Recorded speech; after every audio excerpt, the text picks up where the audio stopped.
Today is the 4th of April 2023 and the Fallow buck rut has got to be like this close. It's got to be kicking off any day now.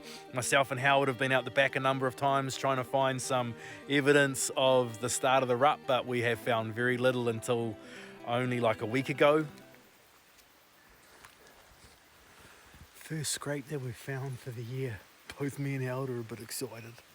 We've got a full moon in like 3 days or 2 days, and I reckon that full moon could very well trigger those bucks off and it could get real interesting real fast. I have got camp all set up obviously, and I got nowhere to be for the next 8 days other than to head out the back into the trees and try and find myself a big buck. I have some brand new arrows to try out thanks to Cody from Advanced Archery in Marlborough. Cheer, brother, I really appreciate it. I love my heavy arrows and I've just gone to a slightly heavier arrow setup again. I've got to very nearly 600 grains. I've had to take my bow to Simon, and Simon gave me a couple hours of his time and got the bow sending those arrows like darts down range, and then I've just spent the last hour here just getting the finer details sighted in. So yeah, new arrows, 2023 rut. Bring it on, I'm excited. I've got all my tree gear with me, but Howard, my good brother Howard, is super keen to go hunting as well. So I'm going to do a heap of ground missions with Howard, head out the back trying to find a croaking buck and try and sneak in on a croaking buck. So yeah, 8 days of fallow buck rutting action, here we come. Tomorrow morning I'm up early and I'm headed out to what me and Howard call Buck Basin, which is the little basin where I shot my buck last year. And I'm going to tree hunt there for a good chunk of tomorrow, and I've got 2 trees I want to hunt out of. And both of those trees, the last time I was there, I left trail cameras in those trees. So I want to check those trail cameras, see if we've got any shooter bucks, if you want to call them that. And on the walk out that day, after leaving those cameras behind and hunting out of a tree for like 6 hours, I think, I run straight into a young buck.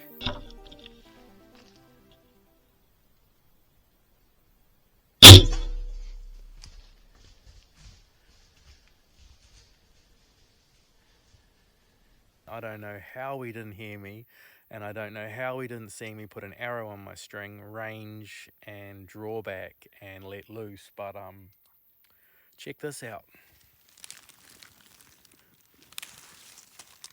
Is that in focus? Yep, it's just absolutely covered. He went charging off down the hill just here, and as soon as he was out of sight, it was just crash, crash, crash, crash. So he is down. So I'm going to go find him, and then I got a big heavy pack for the next, I'm still a fair way from the truck, like an hour and a half. So yeah, anyway, it's a real problem to have, that one. He didn't go far at all.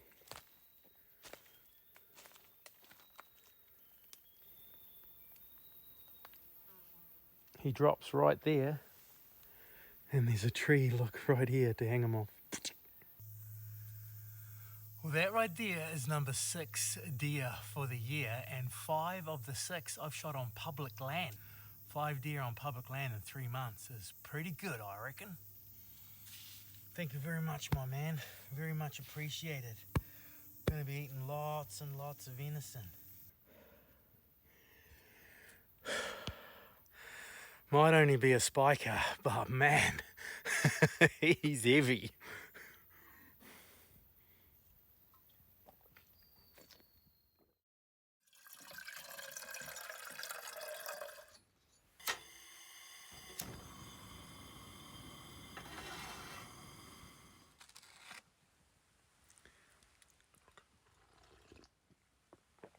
Oh, how good is hot coffee in the morning time?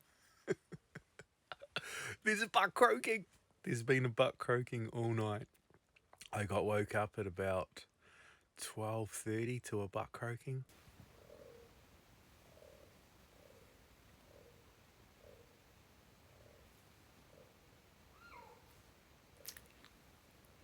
first croaks for the year.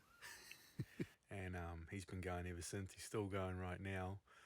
He is, I reckon he's on the neighbour's property, but he must be right on the boundary to the public and that property. So might be worth a look over the next few days. Been over there a few times trying to smash one on the on that boundary line there, but yeah, never had any luck. But he's over there somewhere. So yeah. Anyway, coffee, breakfast, mission on. Bring it.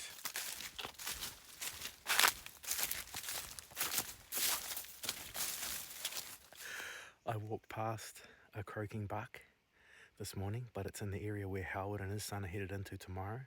So I left him alone, carried on with my original plan, and I'm right now in a tree ready to go. And I got another buck croaking, but he's a long way off. But there's a reason we call this Buck Basin, so all I need is for him to visit here today. Gonna sit back and listen to the music and wait for daylight to break. It is so quiet that I don't even want to talk. I've heard a deer moving around. Well, I've heard something moving around just on the other side of this little ridge in front of me. And I've heard something walk up this ridge that I came down on. So yeah, too scared to talk. I've just checked my trail camera and I got a bunch of photos of deer. I've got one buck on there that I would shoot, a mature buck. I'd definitely shoot him. He's got the same antler characteristics as the one that I shot here last year, so brother, father, cousin, something, I reckon. But yeah, I've had 2 bucks come through here at 7:30 yesterday morning. So I just love to see a deer. Again, the only thing I'm going to shoot today is a mature buck. But yeah, just love to see one. My wind is perfect. It's blowing straight this way. I used to hunt. When I first started hunting in here, I hunted in a tree just over there. And when I was in that tree, I had deer walk through this transition. So it's a little bit thick there, and then it's open on this side. So the deer were travelling right on the edge of this stuff. So from that tree, I couldn't get a shot at this transition line. So I moved to a tree just over here, and then again, I had a deer walk through here and I seen it a bit late. But the reason I'm telling you that is because to shoot from there to that tree was a bit of a stretch. So now I'm in this tree, which puts that transition line at 15 meters. I got scrapes down here opened up. Got another one in behind this tree here, and there's a bigger one just in behind that one. And then I got another one, an older looking one straight down below my tree here. And in the past, this whole basin gets scraped, but that one down there, that one's the main one. I reckon the day that I shot the buck here, he came from that scrape down that way, and I whacked him. Anyway, exciting as. It is right now 7 o'clock, and yesterday morning there were deer here at 7:30, so fingers crossed it happens again today. There are photos of a few different bucks, but the photos are nowhere near as good as the videos. For some reason I can't get videos off that camera onto my phone. Anyway, I got a camera on the other end of the basin that takes video, so hopefully I've got those same bucks on video to get a better idea of how good they are, or how good they aren't.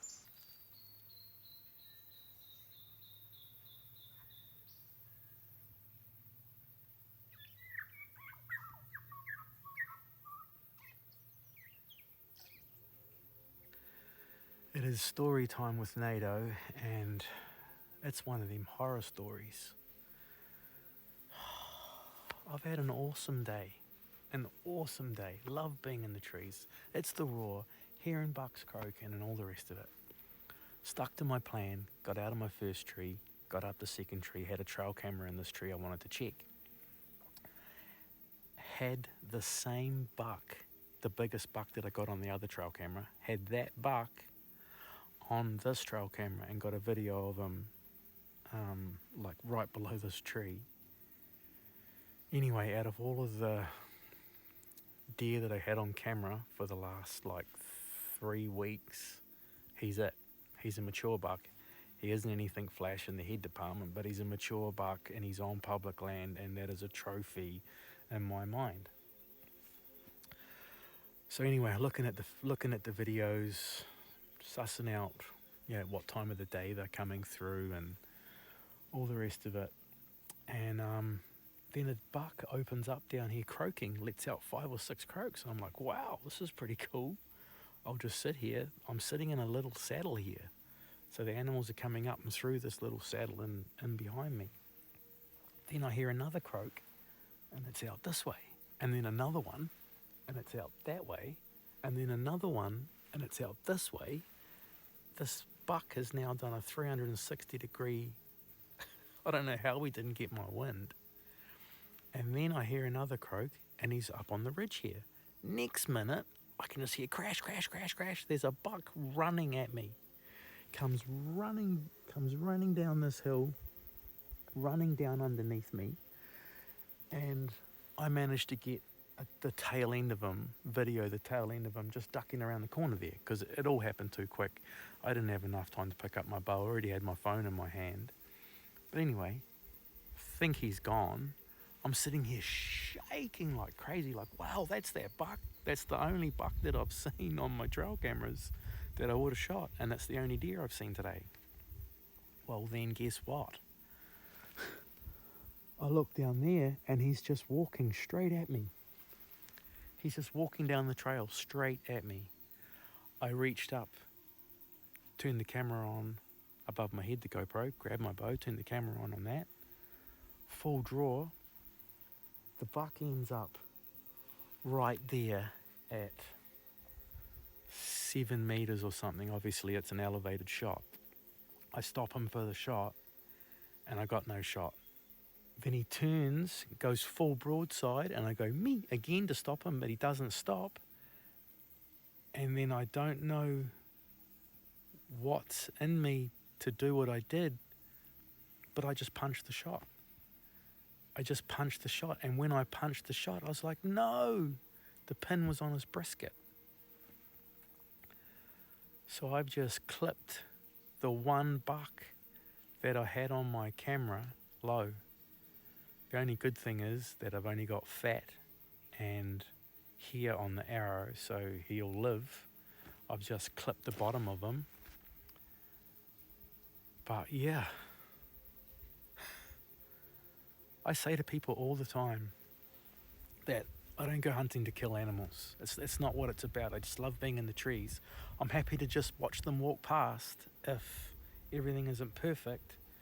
And I'd never take a shot at a moving animal, and I've finally conquered my target panic, and I don't punch my shots anymore. And then I got a buck at 8.5 meters. He's moving, and I punch the shot. What does that? How? That's everything that I said that I don't want to do, and it's everything that I did. So yeah, that's my story. Not a good one, I know. Oh, and not only that, I was so jacked up that when I turned the camera on the GoPro above my head, I didn't push the on button, I pushed the menu button. So I didn't even get it on video off the one over my head. Anyway, gonna sit here for a little bit, and then I will follow him up. He might just be just down the hill here, just standing around, I don't know. But yeah, like I said, it's not a vital hit. He's not gonna die. In fact, he'll be running around croaking tomorrow. Maybe I can get him tomorrow. That was real low. I seen the arrow hit him.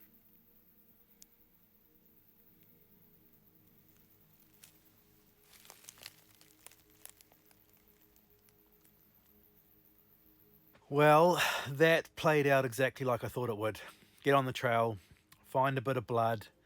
That bit of blood would then turn into a few drops and drips and drabs, and then the blood would dry out and the animal would disappear. Good part about that, I guess, is that that animal will survive. He's not vitally hit. I've watched the video back a couple of times. So yeah, I've just skimmed the bottom of his brisket. The amount of rules and regulations that I put on myself to stop this happening, and then for it to happen, it's just gutting, especially when it's all my fault. I snapped the shot at a moving animal, which is dumb. Really, really dumb. I don't quite know what the plan is for tomorrow. Howard's out here hunting tomorrow. I'm not sure whether he's hunting with his son or not, so I'm either hunting with Howard or hunting by myself. Yeah, at the moment I don't know. You'll know when I know, and that'll probably be in the morning. So see you then. Come on. Good morning time. I've got a buck croaking on my mate's property. The one that was going yesterday morning's going, and then there's one on my mate's property, and they're talking to each other.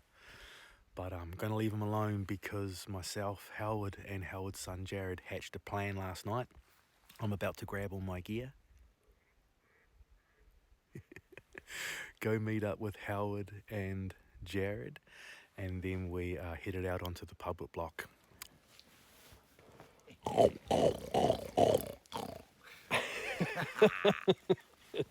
It's on. It's on, Bolt. Howard and his son Jared are going to go in after the buck that I first heard yesterday morning. Go into that area. It's a good area. We know there'll be scrapes there. They're going to try and get a look at that buck, and if he's good and they can get a shot at him, they will get a shot at him. But they're also meat hunting, so maybe a doe will get knocked over this morning as well. But if that doesn't happen, then they'll meet up with me. I'm headed back into the area where I seen and shot that buck yesterday in the hopes that he just does something really, really stupid this morning and I can capitalize and finish that saga. 6:56, and I've just heard a shot up where Jared is and Howard, so I reckon Jared's on the board. Story time with NATO. Again and again, it's not a good story. I'm sitting here, standing here, see a buck walk up through there, and it was limping. And I thought, shit, that's the buck I shot yesterday. And then I was like, oh, no, it's the three-legged buck. Anyway, the three-legged buck walks right up to the scrape where I was standing earlier today. I got to that scrape this morning in the dark. I was like, I'll stand here. But then I had a doe walk, kind of sidle the ridge down this side. All I could see was her head. I wasn't going to shoot her anyway. But she spooked off, so when that happened, I thought, no, I'll come back off that scrape, come down the ridge a little bit to where I can see any animals sidling this ridge into this more open area, and that was the best thing to do, I think. Anyway, this one three-legged buck slowly works his way up until he's up here in front of me at like 8 meters, 9 meters, and I wasn't going to shoot him. And then after watching him for a while, I was like, hang on a minute, Graham the butcher wants some venison. And Jared's already shot an animal, I'm assuming, so it was like, oh well, we might as well all have heavy packs and I'll carry this venison out for Graham. So, get to full draw, make a shot, and when I shoot, I see this twig just shaking around. I go up there, and my arrows hit a bit of a root, which I didn't even see, and I'm guessing that the arrows kicked up and gone right over top of the buck because I didn't find a single drop of blood. After I shot, I was waiting for that buck to fall over and then thinking that, the arrow wouldn't have been deflected that much. But I could see the top of his antler down here for like 5 minutes after I shot, and I went to that spot and there isn't a drop of blood. I can't find the arrow, but I'm 99.9% convinced that I completely missed that deer. At 10 meters, obviously the root has deflected my arrow. But yeah, I'd love to be able to find the arrow just to 100% confirm that I didn't hit the deer, but I can't find the arrow. And it makes more sense that I can't find the arrow because I missed the deer than hit the deer. And again, I seen him standing still over there. I could see the top of his antler for 5 minutes. If I'd hit him, there would definitely 100% be a drop of blood there, and there's not. So it just goes from bad to worse. I didn't even see that root. I know that I was shooting between a bit of stuff there, but I was confident it was all good. But yeah, anyway, off to find Jared and Howard and hear their success story, because my one is another one of those horror ones. Although I didn't hit the deer, I'm happy about that, real happy about that. But I am going to come back and put some real time into trying to find that arrow on another day. We are smoking. The bottom corner and the numbers are counting. Mate. Yep, definitely. Here we go, NATO's cutting up a deer. At least someone can shoot straight. You'll be editing that, mate. Yes, look at that, man. Down the backbone, both sides, all the way to the bottom. Other than a little piece of root ruining a good bow shot this morning, today's been awesome. Got to hang out with a couple of good men in the trees. Jared managed to bag himself a beautiful big doe, gave them a hand to cut that up. Jared wanted a few butchering pointers. So yeah, real happy to be passing on skills that I've learnt and all that sort of stuff. So yeah, that was cool. And then walked out of the bush, and then I mucked around at camp for a bit, and then I thought I'm going to go and have a look around and see if I can find where this buck is that's on my mate's property that's been close to camp, croaking close to camp this morning. But didn't find any sort of sign or anything that I wanted to find, that I was hoping to find, but I couldn't really do much either because the wind is not in my favour and I didn't want to completely just blow them out of there. So the property here, the private property here, is only really small.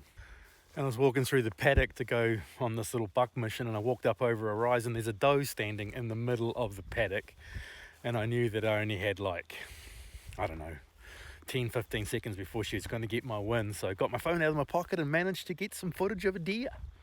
That in itself is a success for me for most of my hunting.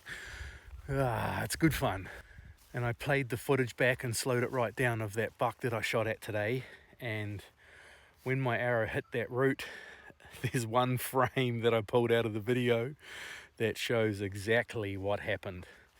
The arrow is on a skyward bound angle and shot clean over the top of the back of that buck. So yeah, didn't hit him, which is a good thing. But other than that, I'm going back to camp, organising gear for tomorrow, do some editing, and then I'll be meeting Howard and Jared at first light down from camp, ready to go on another big adventure on the public land. And Howard was in the bush a few days ago, week ago, maybe more.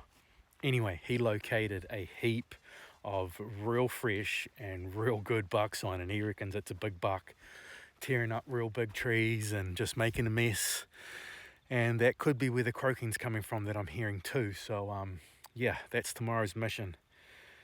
Try and find this buck that Howard's seen the sign of and see if I can make a good shot. Thank you, Jared.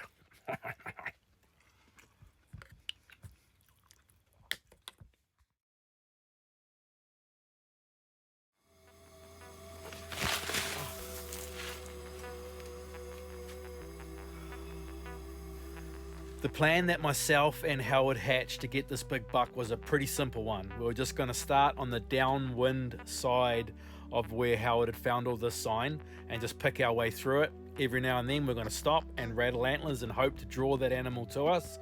Jared had a 2-3 with him, but the deal was that if I went me, that means that I could shoot, and if I went, it means I couldn't shoot and Jared was going to shoot. As soon as we hit the sign that Howard had found, it didn't take a rocket scientist to figure out that it was a good buck leaving that sign. But if I'm just to cut a long story short, on the final setup in the area where Howard picked this animal to be and where Jared had also caught a glimpse of a good buck, he was right there, and within 5 minutes of rattling he came to us. I never even seen him, but Jared and Howard got a real good view, and Jared described it as it felt like he'd had a quad shot of coffee. So it must have been a good one. But yeah, that was pretty much the action for the day. I got back to camp, ended up going for a tree hunt for a couple hours. Back to camp again, dinner, bed. Woke up this morning to go on another epic tree hunt. Walked out the back in the dark, climbed up a tree in Buck Basin. And I even seen a buck in Buck Basin.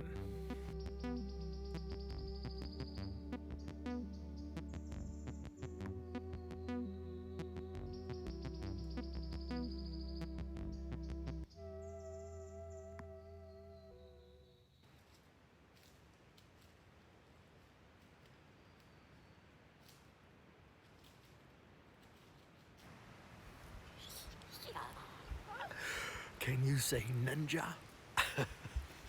He got to 4 meters, maybe 5 meters. 5 meters right there. And he had no idea. I'm pretty sure I could have got a shot at that one. He is going to be an awesome buck. He's a young buck. He's even, which is rare in these parts. So he's a good one to leave for another day. I'd love to see him in 3 or 4 years' time, but the only deer that I'm going to shoot today is you know who. The brisket buck, the buck fever buck, the panic buck, whatever you want to call him. Yeah, all arrows are reserved for him today. The best chance I've got of getting him is the next couple of weeks during the roar and in this area. And I don't want to do anything that's going to lessen those chances. When that buck first showed up, he just walked into the basin here and he was eating the bases of punga fronds, dead punga fronds, which was real interesting.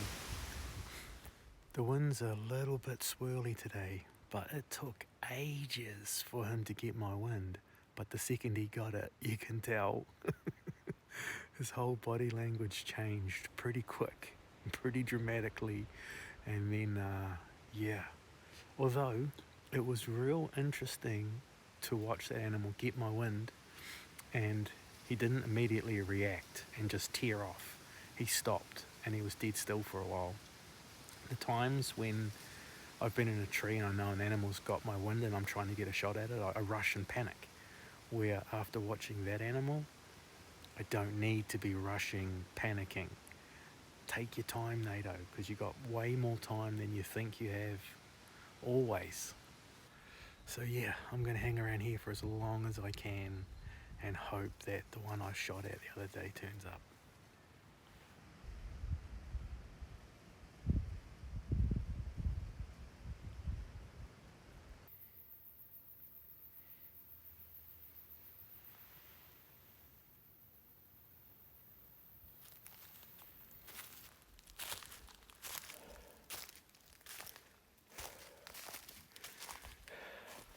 Back to camp, and I'm going after the buck that's close to camp.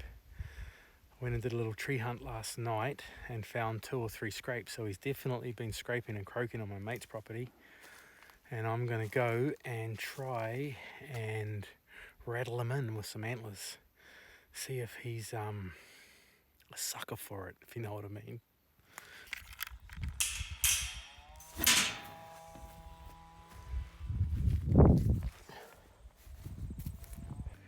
Just heard a couple of croaks from camp. There's a buck. God, he must be close, only 100, 150 away. Gonna go after him, got antlers in my bag, and I got a bow and arrow. Let's do it.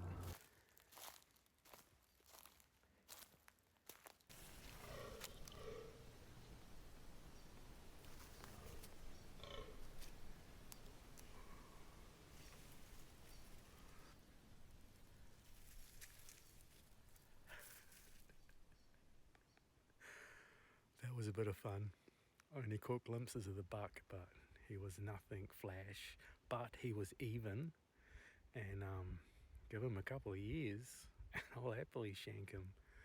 There was a couple of does there as well. I was just going to try and get a shot at a doe once I seen the buck, but yeah, boiled it up.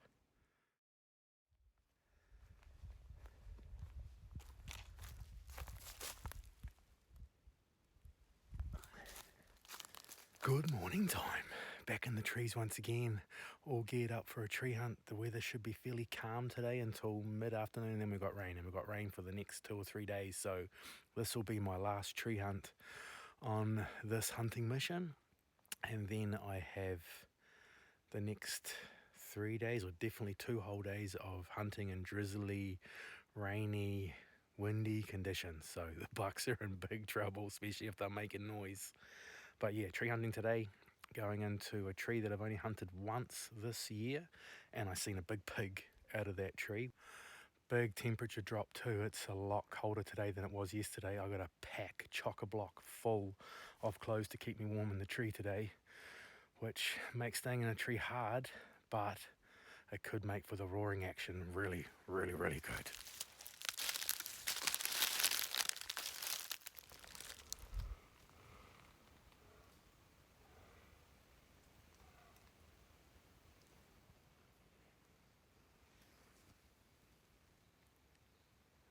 I've got 2 bucks croaking. One's out this way, but my wind is drifting that way. But the closest one's back this way, and that one's perfect. If he doesn't have any does, and he's a big mature buck, and I rattle antlers, then hopefully he's coming. If he's got does, and he's a big mature buck, then he's got a choice to make. Girls or boys, and they usually choose girls.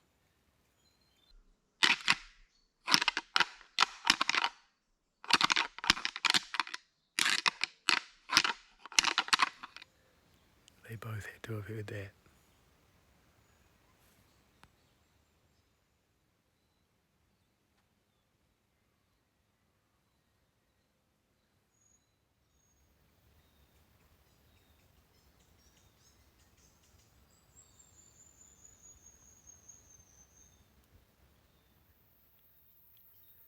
There's a buck right below me.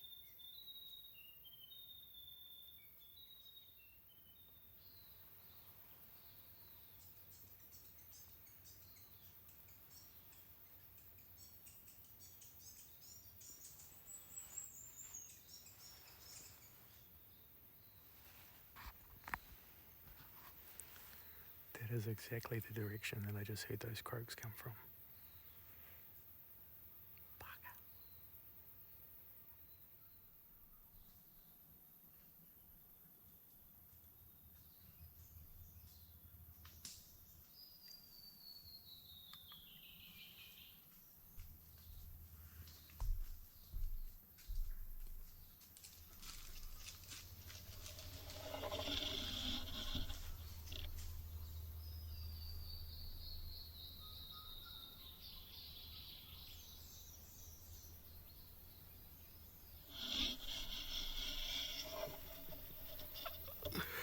Tree hunting is the coolest thing ever. I absolutely love it.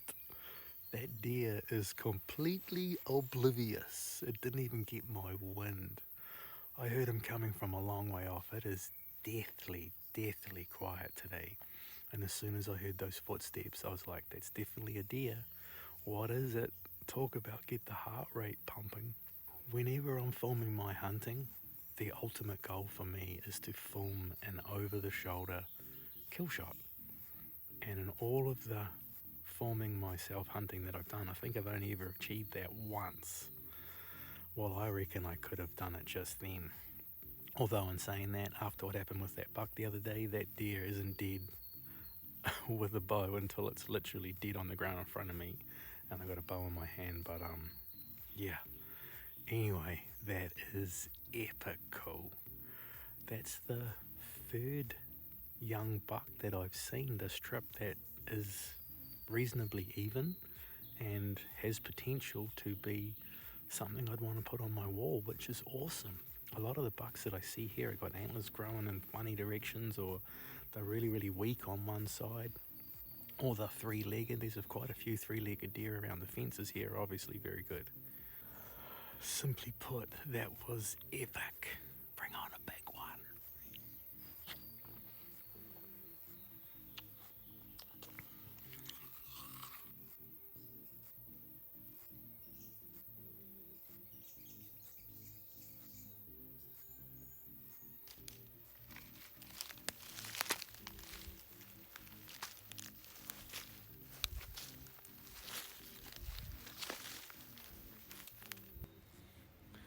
came into this area a little while back and did a bush camping mission, and the idea was to climb this tree and another tree over here because I hadn't hunted out of either tree for a couple of years and just wanted to hunt out of them again and get familiar with them before the raw kicked in.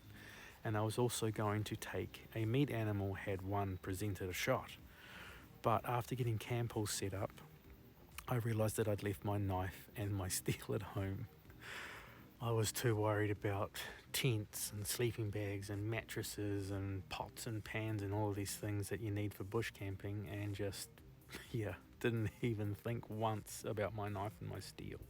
So I ended up only staying for the one night and doing a bit of a scouting mission down here further, and because I didn't have a knife and a steel in my bag, you guessed it, I run straight into a beautiful doe that I am pretty confident that I could have got a shot at. But I did get some awesome footage of her, and I wouldn't have got that footage if I was going to shank her, and I wouldn't have even been there.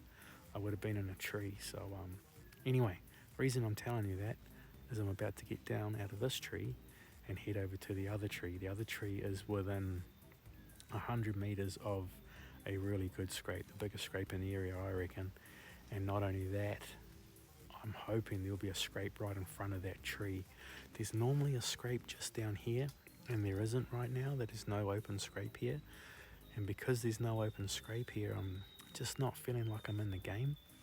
There is a good game trail that runs past this way, and obviously another good game trail that runs this way where that young buck walked up, but it's the raw, and I just want to have a scrape in sight. So moving on.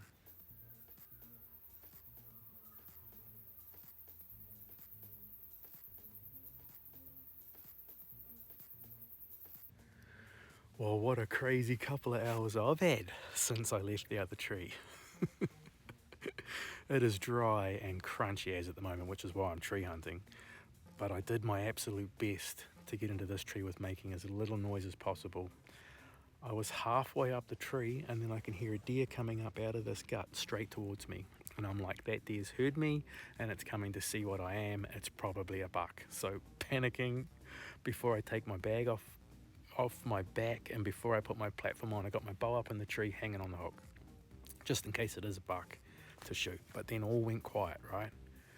So that's all good. Got all the rest of my gear all set up, and I'm in the tree, and after like 15 minutes I can't take it anymore. I got to try something because I'm sure the animal's still there. I heard him walk up the hill, I didn't hear him walk down, so I just really lightly rattled the antlers as if two deer are play fighting, right? And then 5 minutes after that, I hear a deer coming from this way, and then get all ready to go, and then a three-legged buck appears in bad condition. When I seen that three-legged deer, I was like, this is absolutely perfect. This deer that's down the hill that I'm assuming is a buck is going to hear this deer moving around and think that I was that deer, and now I'm completely covered. The perfect cover story, right? Now I'm super excited that this buck is going to come up. Well, this deer, I'm assuming is a buck, is going to come up for a look. But that three-legged deer slowly makes his way off, and then about 20 minutes later I hear this deer slowly make its way down the hill and gone as well. It never got my wind. Well, I'm assuming it never got my wind. But anyway, when it was far enough away that I think it could still hear a rattle, but not close enough to tell that it's not real, I let out a real good rattle sequence, and then put the antlers away and went quiet. And I've sat here for about an hour, I reckon. And an hour later, I hear crunch, crunch, crunch coming from this way. And then I see a buck. It's supposed to start raining this afternoon, and it's supposed to rain tomorrow and the next day and the next day and the next day and the next day. And I'm like, this is my opportunity to get a buck, get some antlers, get some salami, and film an over-the-shoulder kill shot. The over-the-shoulder kill shot isn't so flash. I should have spent a bit more time setting the camera up because my bow just completely blocks the deer out. But anyway, arrow loose. I heard the animal run off and crash. That one will do.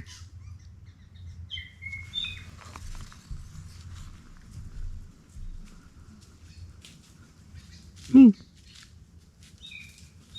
Me. Me.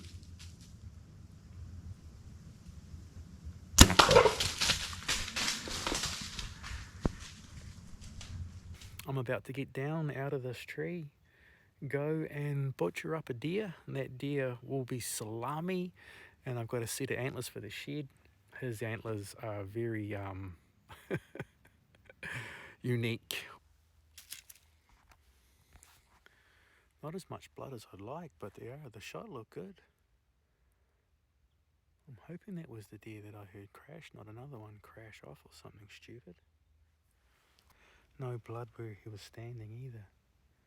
I seen the arrow hit him though. That was a good shot. That wasn't one of them horror story ones.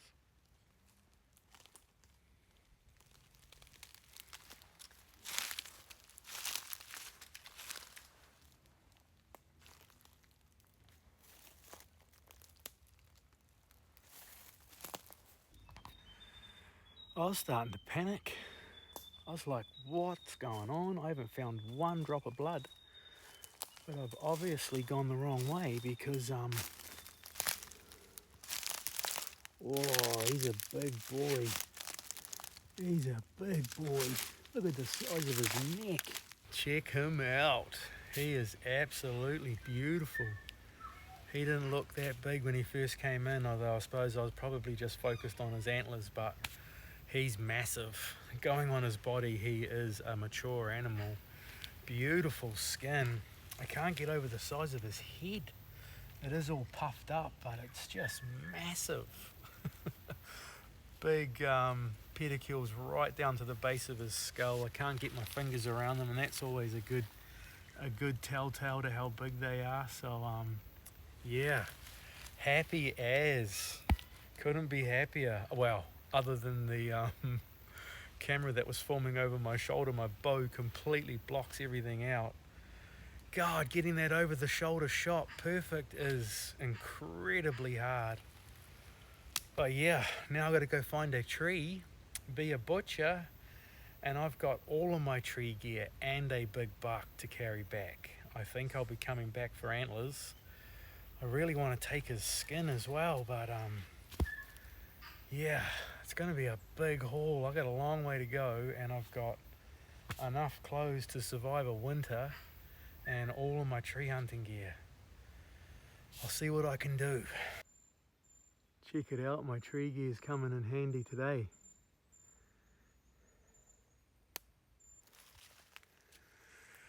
And right on cue, here comes the rain. It's going to be a long night, this one. As predicted, right on schedule, the rain has begun. Whose bright idea was to take the skin as well? It's going to be a long night, this one. But it's going to be fun.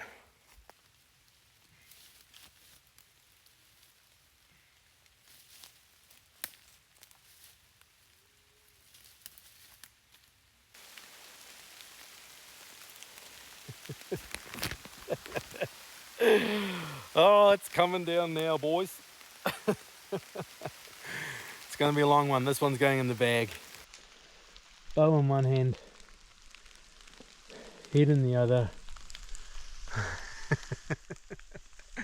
And I got a full pack. Back legs, back steaks, eye fillets, and I took all the neck because the neck was huge and a chunk of the shoulders, but to be fair, it was full of blood and there's a heap of yellow fat there, and I'm making excuses for not having my pack as full as I possibly could get it. But I'm happy. What an awesome few days trying to hunt the mighty fallow buck.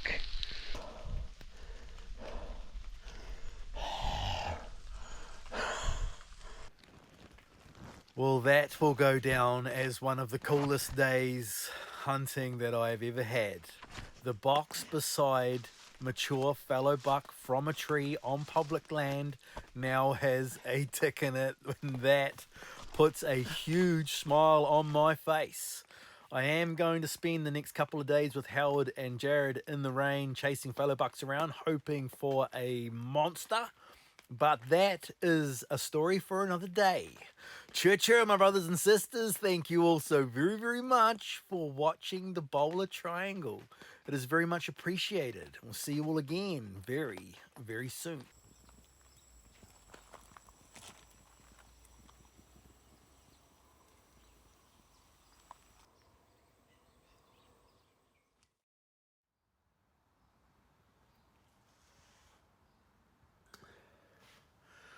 I'm in the shed right now, organising Milan's skin, about to pin it all out, and I just got a message from Howard and Jared.